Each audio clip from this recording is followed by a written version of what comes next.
Hello everyone. Today topic is ionization potential और ionization energy और ionization enthalpy. तीन नामों से इसको बोला जाता है. अगर मैं आपको इसको दिखाऊं तो ये तीन नामों से इसका नाम है और ये है आपका ionization potential, ionization energy और ionization enthalpy. तो मैंने बोला था आपसे एक और हम एटॉमिक प्रॉपर्टीज के बारे में डिस्कस करेंगे. दो हम कर चुके हैं. यहाँ पर को आपको आयनिक एटॉमिक रेडियस की बात यहाँ पर हो चुकी थी. आयनाइजेशन एनर्जी बहुत इंपॉर्टेंट टॉपिक है. इसको समझ लेंगे आप तो काफी आपको पीरियोडिक टेबल को समझने में आपको ये कह सकते हैं बहुत इजी हो जाएगा. पीरियोडिक टेबल समझना कि उसमें वेरिएशन जो होता है वो किस टाइप से वेरिएशन होता है, इस बात को समझते हैं. देखिए बहुत सिंपल तरीका है. Minimum energy required to remove most loosely held outer most shell electron in ground state from an isolated gases atom in known as ionisation potential. इसे क्या बोला जाता है? Ionization potential oblique ionisation energy oblique ionisation enthalpy. आप कोई भी नाम इससे बोल सकते हैं. तो ये क्या कह रहा है? Minimum energy required to remove most loosely held outer most shell electron in ground state from an isolated gaseous atom. इस बात को याद रखना. आइसोलेटेड, आइसोलेटेड का मतलब क्या है? Without any bonding with other atom, यानी किसी दूसरे एटम के साथ कोई बॉन्डिंग नहीं होनी चाहिए. अलग थलग. आइसोलेटेड को हिंदी में बोला जाता है अलग थलग होना चाहिए. आइसोलेटेड और किस स्टेज में होना चाहिए? गैसियस स्टेट में होना चाहिए. तब यहाँ पर को आयनाइजेशन एनर्जी की बात आप कर सकते हैं. यानी कि आउटर मोस्ट सेल से, यानी कि आप बोल सकते हैं किसी आपने कोई एटम पकड़ा है, उसका उस एटम का लास्ट का इलेक्ट्रॉन निकालने में जितनी एनर्जी की जरूरत पड़ती है उसे बोला जाता है आयनाइजेशन पोटेंशियल. और वो एनर्जी को उसने क्या बोला? Minimum energy. जितनी मिनिमम एनर्जी में वो निकल जाएगा उसे बोला जाएगा आयनाइजेशन पोटेंशियल. तब बोला है minimum energy required to remove. वह मिनिमम एनर्जी, वह कम से कम ऊर्जा जो क्या करती है ग्राउंड स्टेट में इलेक्ट्रॉनों को निकालने के लिए रिस्पॉन्सिबल होती है, वो क्या कहलाती है? आपकी आयनाइजेशन एनर्जी कहलाती है. ठीक है ना. और एटम कैसा होना चाहिए? आइसोलेटेड गैसियस एटम होना चाहिए. ये इंपॉर्टेंट बात है. जब आइसोलेटेड गैसियस एटम होगा तभी आप आयनाइजेशन एनर्जी की बात करेंगे. ठीक है ना.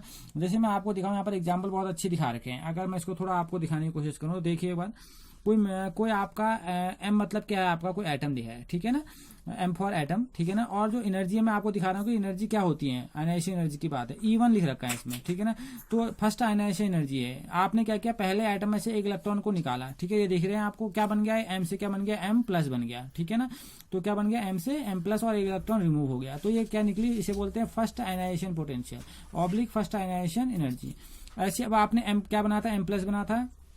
आपने एम प्लस पकड़ा. अब आपने फिर एक और इलेक्ट्रॉन उसे निकालने की कोशिश की. तो अब एक और इलेक्ट्रॉन निकल गया. तो क्या बन गया? M plus 2. ठीक है ना. और इसे बुलाया जाएगा सेकेंड आयनाइजेशन एनर्जी.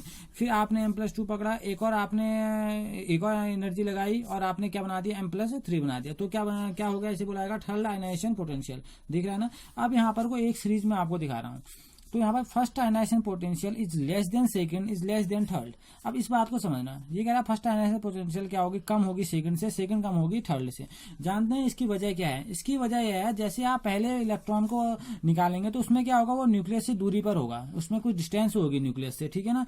लेकिन जो आप अगर दूसरी बारी को निकालेंगे तो वो न्यूक्लियस के और ज्यादा करीब होगा. तो उसको निकालने के लिए और ज्यादा एनर्जी की जरूरत पड़ेगी. और जो तीसरा वाला होगा न्यूक्लियस के और ज्यादा नजदीक होगा, जिसको निकालने के लिए और ज्यादा एनर्जी की जरूरत पड़ेगी. जैसे मैं आपको बताऊं ना, मैं आपको एग्जांपल दे रहा हूं. जैसे ये आपका न्यूक्लियस है, आपकी ये सेल है. इस बात को समझना. ये आपने सेल बना रखी है और यहाँ पर पहला इलेक्ट्रॉन यहाँ पर को है. ठीक है ना. सेकंड इलेक्ट्रॉन यहाँ पर को है. आप जब इस इलेक्ट्रॉन को निकालेंगे तो ये इलेक्ट्रॉन क्या लेगा? अब दोनों इलेक्ट्रॉन आपने निकालने. इस बात को समझना. आपने इसको निकाला, बात समझने. आपने इसको निकाला तो इसको निकालने में जो एनर्जी लगी वो तो ठीक हो गया, आपकी फर्स्ट आयनाइजेशन एनर्जी होगी.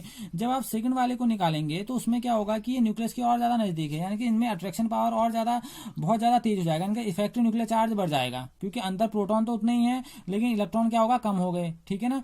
पहले वाले में क्या थे? सपोज के लिए माना पहले बार में आप सपोज के लिए अंदर आपके 11 प्रोटॉन थे और बाहर भी क्या है? 11 इलेक्ट्रॉन है. इस बात को समझना. तो वहां पर कोई एनर्जी बराबर थी, आपने रिमूव करा दिया. लेकिन अब अंदर 11 प्रोटॉन है लेकिन अब यहाँ इलेक्ट्रॉन कितने हैं? 10 हो गए, एक कम हो गया. तो इसको खींचने के लिए इसका इफेक्टिव न्यूक्लियर चार्ज क्या हो जाएगा? बढ़ जाएगा. तो इसलिए इसको एक मजबूत पावर के साथ, यानी कि स्ट्रॉन्ग पावर के साथ अपनी ओर क्या करेगा? खींचेगा. जिसकी वजह से सेकंड आयनाइजेशन पोटेंशियल की वैल्यू क्या हो जाती है? बढ़ जाती है. ठीक है ना. क्योंकि वो न्यूक्लियस के और ज्यादा नजदीक आ जाता है और इसमें इफेक्टिव न्यूक्लियर चार्ज क्या करने लग जाता है? काम करने लग जाता है. इस बात को समझना. ठीक है ना.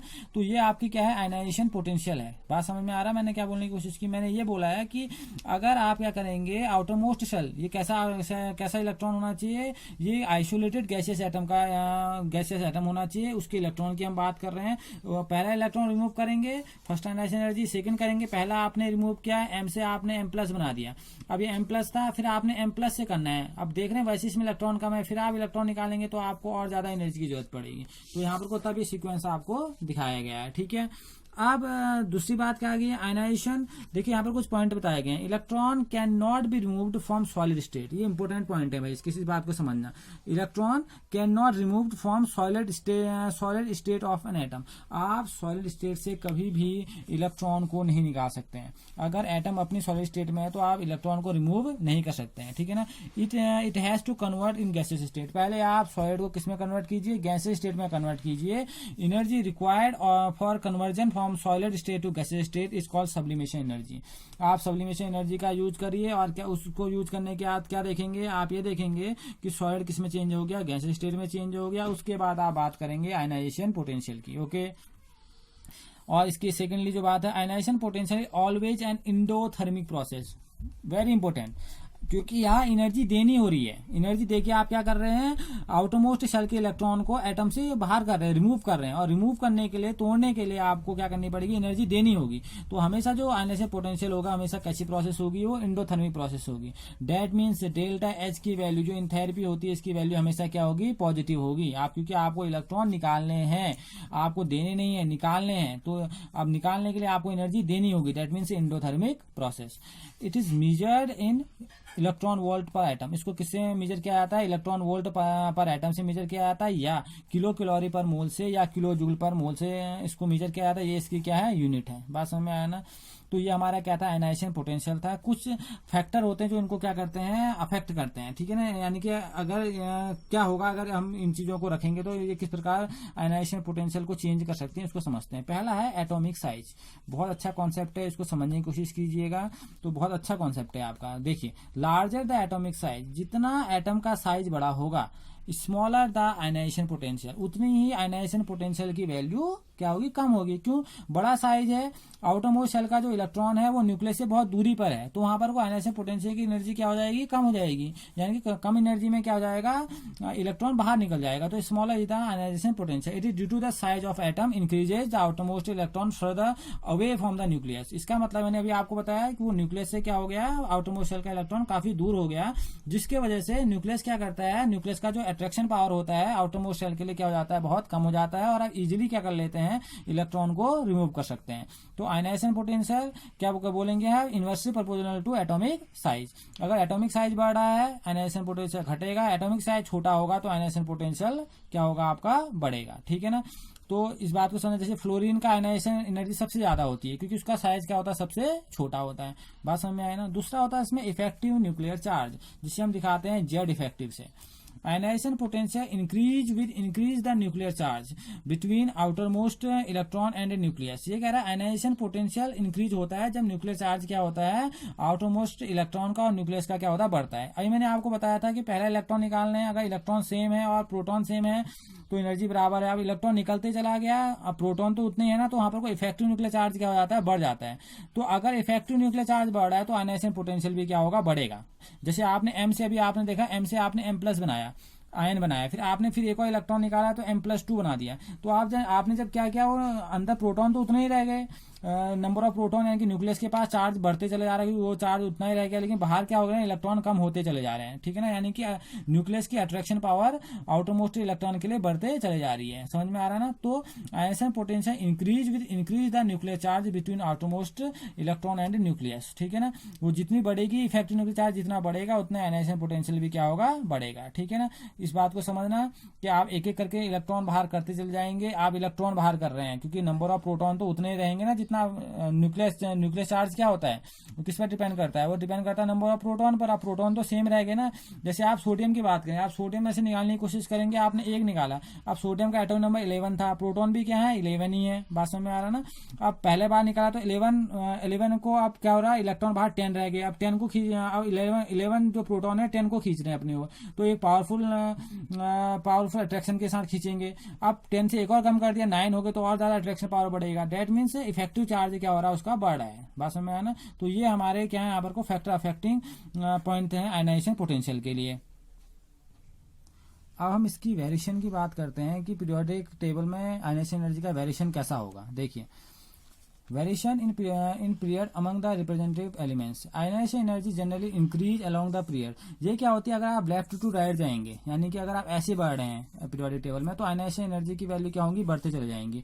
वजह क्या है, क्योंकि वहां पर को साइज क्या हो रहा है, अगर आप देखेंगे यहाँ से साइज छोटा होता चला जा रहा है और इफेक्टिव न्यूक्लियर चार्ज बढ़ता चला जा रहा है, ठीक है ना। ये क्योंकि पहले आपका मेटल है और लास्ट में आपका क्या आ रहा है, यहाँ पर को फ्लोरीन एक नॉन मेटल की तरह काम कर रहा है, लास्ट में नोबल गैस का तो सबसे ज्यादा आयनाइजेशन एनर्जी होती है।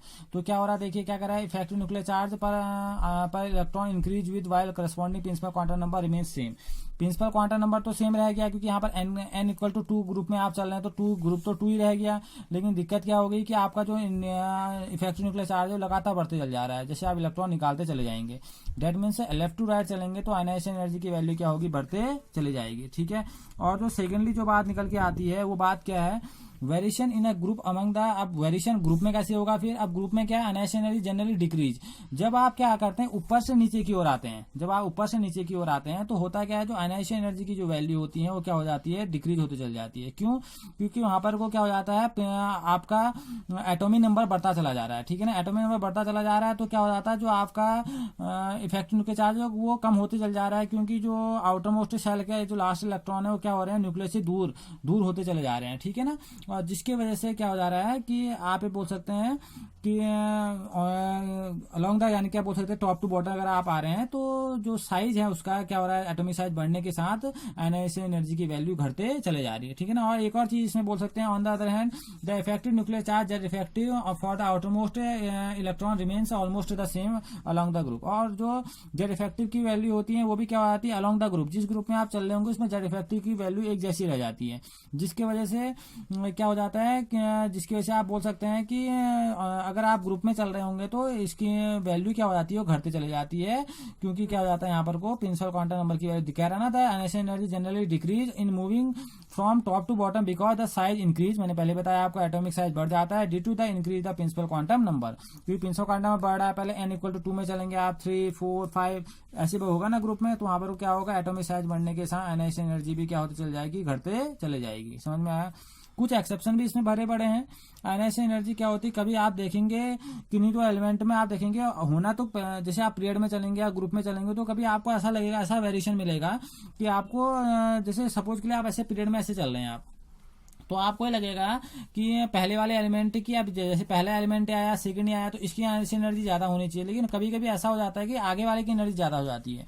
वजह ये होती है उसका कंप्लीट सेल या हाफ फील्ड होना, ठीक है ना। हाफ फील्ड या फुल फील्ड वाले जो केसेस होते हैं उनमें आयनाइजेशन एनर्जी की वैल्यू क्या होती है, बढ़ने चल जाती है। या जो प्योर मेटल से होते हैं उनमें भी आयनाइजेशन एनर्जी की वैल्यू बहुत ज्यादा हो जाती है, तो कहीं पर को जाके वो चीजें क्या हो जाती है, एक्सेप्शन हो जाती है, ठीक है ना। इसका डिस्कस जैसे जैसे हम आगे पढ़ते रहेंगे हम इसको आगे सीखते रहेंगे, ठीक है ना। तो आज हमने जाना आयनाइजेशन एनर्जी के बारे में, ठीक है ना। अब हम सीखेंगे नेक्स्ट लेक्चर में एक इफेक्ट के बारे में जिसे हम बोलते हैं शील्डिंग इफेक्ट या स्क्रीनिंग इफेक्ट, ठीक है ना।